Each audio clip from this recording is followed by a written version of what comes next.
В ходе исследований дерматологи из Германии установили связь между заболеванием акне и дефицитом омега-3 жирных кислот. Согласно новым исследованиям, проведенными немецкими учеными, более чем у 90% пациентов, страдающих угревой болезнью, был обнаружен низкий уровень омега-3 жирных кислот. Общее содержание жирных кислот в организме было ниже необходимого и составляло около 8–11%.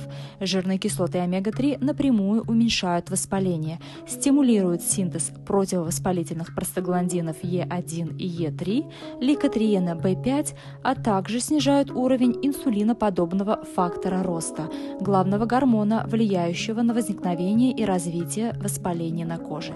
Из этого следует, что омега-3 жирные кислоты обладают наиболее полезными свойствами из-за их противовоспалительного эффекта.